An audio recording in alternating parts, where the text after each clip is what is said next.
કરવી હોય, ગરીબીમાંથી બહાર નીકળવું હોય, ગરીબી સામે લડવું હોય તો શિક્ષણ એકમાત્ર રામબાણ ઇલાજ છે.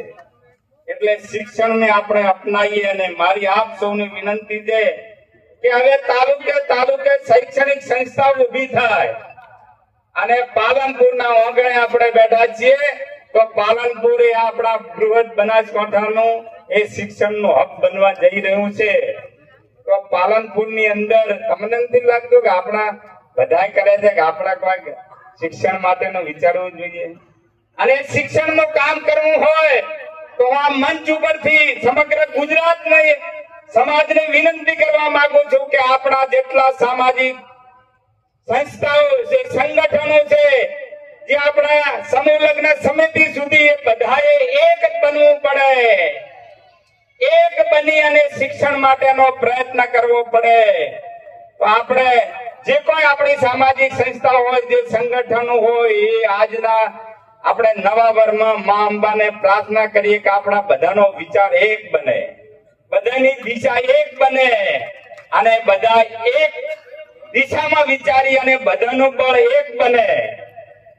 જો બળ એક બને તો પેલા બોર્ડ વાળા આપણા ખેતરમાં પેલા ધોબલો ઉભો કરવા આવે, ખબર છે? એ ધોબલો ઉભો કરવા આવે તાર ખાડો ખોદે અને પછી જેને અંદર જે છેડાને રાખવો છે એ ખાડાને કિનારે મૂકી અને પછી 5-7 જણા હોય તો મારે ધક્કો હઈશો એમ કરી નથી ધોબલો ઉભો થઈ જાય. તો આ સમાજના તમામ, ગુજરાતના તમામ સમાજના ભાઈ બહેનો સંગઠનો એક દિશામાં જો વિચાર કરે અને આપણો બળ એક બને તો તમારી પ્રગતિને દુનિયાની કોઈ તાકાત રોકી ન શકે. તો આપણે એનો સંકલ્પ કરવાનો હોય. બીજો અધિકાર છે મતાધિકાર. લોકશાહીની અંદર આ મતાધિકાર એવી તાકાત છે, તમારી ચબરખીમાં તમારા મતમાં એટલી તાકાત છે કે જે પરિવર્તન તમે ભાલા, બંદૂક, ધોકા, તલવાર, એટમ બોમ્બ, અણુબોમ્બ સેનાથી ન કરી શકો એ પરિવર્તન મતાધિકારથી થાય છે. એટલે હું આજના તબક્કે આપને વિનંતી કરું છું કે સમગ્ર ગુજરાતની અંદર મતદાર યાદી સુધારણાનું કામ ચાલી રહ્યું છે. અને આપણા સમાજના ઘણા મિત્રો તમારા ગામના બહાર ગામ મજૂરી અર્થે કે કામ ધંધાર્થે ગયા છે. એમનો જોડે રહીને કોઈનો પણ મતાધિકાર એ રદ ન થાય એની આપણે ચિંતા કરીએ. લોકશાહીની અંદર સૌથી મોટી તાકાત એ આ મતમાં છે.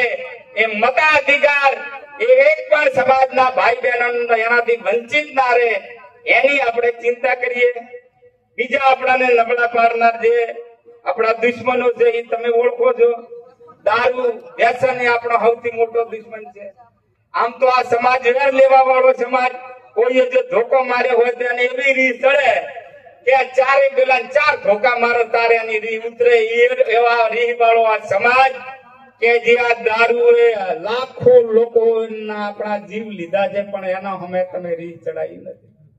તો દારૂ આપણો સૌથી મોટો વ્યસન, આપણા સૌથી મોટા દુશ્મન છે. નિરક્ષરતા, અજ્ઞાનતા, અંધશ્રદ્ધા, ગરીબી, બેરોજગારી આ બધા આપણા દુશ્મન છે. એના સિવાય કોઈ દુશ્મન હોય તો તમે ઓળખી લેજો.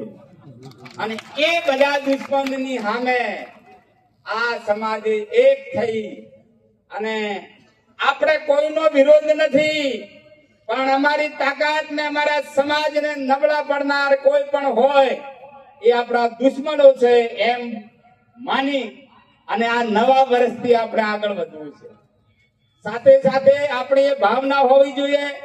બનાસકાંઠા જિલ્લાની અંદર સૌથી મોટો સમાજ આ છે.